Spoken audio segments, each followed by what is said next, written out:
আপুনি আপোনাৰ সিলিং বা আপোনাৰ ৱাল আপোনাৰ ঘৰখন আপুনি সজাব বিচাৰিছে নেকি মই অকণমান দেখুৱাই লৈছোঁ আপোনালোকক এয়া চাওক আপোনাৰ ঘৰৰ যিসমূহ ৱাল আছে এই ৱালসমূহ আপুনি সজাব পাৰিব বিভিন্ন ডিজাইনেৰে এয়া দেখিছে এইবোৰ ডিজাইন এয়া দেখিছে আপোনালোকে এই ডিজাইনসমূহ চাওক আপোনালোকে আপোনাৰ যদি ভাল লাগিছে ডিজাইনসমূহ দোকানখন ক'ত আছে আমি গোটেইখিনি আপোনালোকক ক'ম মই এয়া দেখুৱাই লৈছোঁ আপোনালোকক এয়া দেখিছে এই দেখিছে আপোনালোকে যিকোনো ধৰণে আপোনাৰ ঘৰ সজাব কেৱল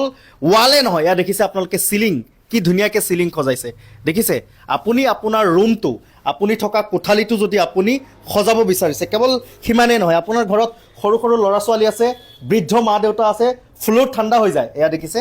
এইখিনি লগাব পাৰিব ফ্লোৰত একদম স্লিপ নহ'ব ফ্লোৰ গৰম হৈ থাকিব ঠাণ্ডা নহয় মই অকণমান ডিজাইন অলপ আপোনালোকক দেখুৱাই দিছোঁ দোকানখন ক'ত আছে মই অনাৰ যিগৰাকী আছে তেওঁৰ লগত অলপ কথা পাতিম আৰু এয়া দেখিছে লাইট জ্বলে মই অকণমান এইখন দেখুৱাই লৈছোঁ এয়া দেখিছে লাইট জ্বলে আপোনাৰ ঘৰত যদি ৰুমত যদি ৱালত যদি লগায় এনেদৰে লাইট জ্বলি উঠিব দেখিছে মই অকণমান দাদা ইয়ালৈ আহক আপুনি ইমান ধুনীয়াকৈ সপোনৰ ঘৰখন সপোনৰ ৰুমটো সজাবলৈ আপোনাৰ ইয়াতে আহিলে গোটেইখিনি পাই যাব ষ্টাৰ্টিং কেনেকুৱা বা কি হয় আপোনালোকৰ ইয়াত তাৰমানে আমাৰ ইয়াত ফুল ইণ্টেৰিয়ৰ সলিউশ্যন হয় one stop solution for interior products আপোনাৰ ইয়াত মানে ফ্ল'ৰৰ কাৰণে ভেৰাইটিজ প্ৰডাক্ট পাব ৱালৰ কাৰণেও পাব প্লাছ চিলিঙৰ কাৰণে ভেৰাইটিজ প্ৰডাক্ট পাব এইবিলাক প্ৰডাক্ট আপুনি আপোনাৰ ঘৰটো যদি ইণ্টেৰিয়ৰ কৰিব বিচাৰে আমাৰ পৰা প্ৰডাক্ট পাৰ্চেছ কৰিব পাৰিব প্লাছ আমাৰ তাত আপোনালোকে মিস্ত্ৰী পাই যাব তেওঁলোকে আপোনালোকৰ যিটো ৰুম আছে বা অফিচ আছে বা ৰেচিডেঞ্চ আছে এইটো আপোনালোকে একদম বঢ়িয়াকৈ আপোনাৰ লোকেশ্যনটো কৈ দিয়ক আমাৰ লোকেশ্যনটো হৈছে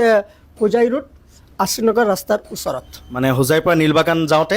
লাক্সাৰী গেলেক্সি বুলি যিখন ডাঙৰকৈ বেনাৰ লাগি আছে আপুনি যদি নীলবাগানৰ পৰা হোজাই যায় আশীনগৰ যোৱা যিটো ৰাস্তা মই আকৌ দেখুৱাই দিছোঁ তাৰ লগতে দোকানখন আছে আপোনাৰ লগত যদি যোগাযোগ কৰিব লাগে নাম্বাৰটো কৈ দিয়ক আমাৰ নাম্বাৰটো হৈছে 8134849494